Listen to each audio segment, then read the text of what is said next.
বর্ধমান থেকে 2095 কিলোমিটার পথ দণ্ডি কেটে আদি যোগীর উদ্দেশ্যে রওনা দিয়েছেন দীপবাগ।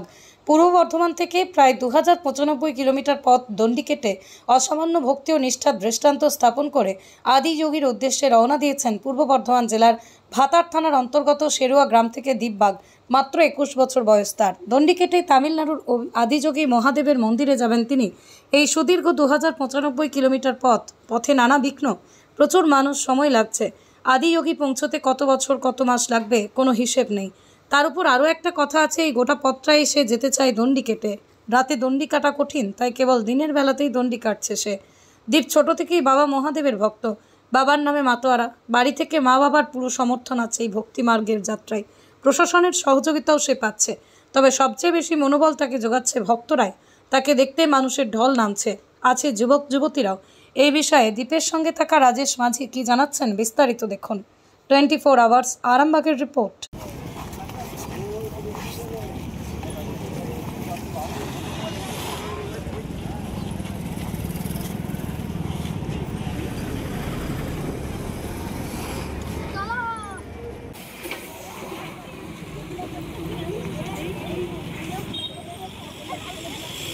দেখো, ওর এটা ইচ্ছা যে আমি বাবার কাছে এরকম দর্শন করবো। এটা প্রথম নয়, 3 বার কেদারনাথ গেছে, 2 বার সাইকেলে গেছে, 1 বার হেঁটে গেছে। হেঁটে মানে লিভ নিয়ে গিয়েছে খানিক রাস্তা।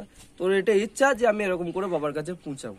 কোনো কি মানত আছে? না, মানত নেই, এটা ইচ্ছা, মনে একটা ভক্তি যেটা বলে মহাদেবের প্রতি।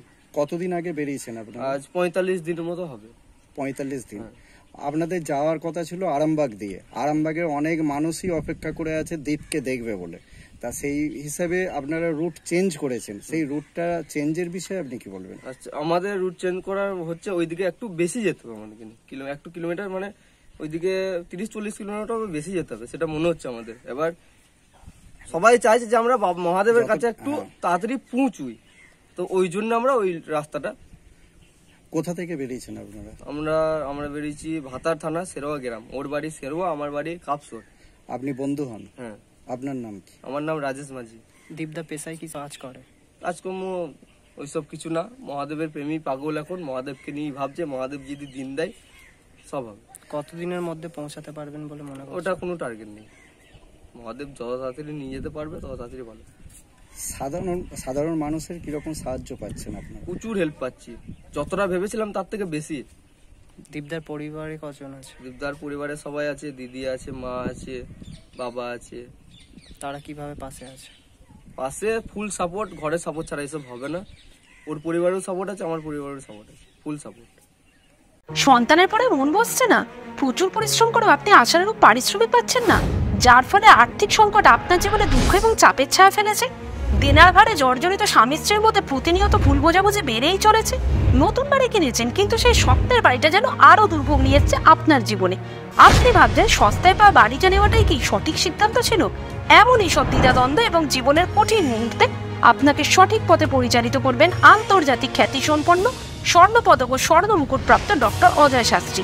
তিনি শুধু আপনাকে পথই দেখাবেন না, আপনার জীবনে সত্যিকারের সুখ, শান্তি, ঐশ্বর্য, অর্থ যেন সঠিক সময় আপনার কাছে পৌঁছে দেয় সেই দায়িত্বও নেবেন। তার অভিজ্ঞতা এবং জ্ঞানের আলোতে আপনার জীবন হয়ে উঠতে পারে নিরুদ্বেগ ও সমৃদ্ধির পথে ধাবমান। তাই আর দেরি নয়, স্ক্রিনে দেওয়া নাম্বারে এখনই ফোন করে ডক্টর অজয় শাস্ত্রীর সাথে যোগাযোগ করুন। কে জানেন, হয়তো একটি মাত্র ফোনই আপনার জীবনকে বদলে দিতে পারে।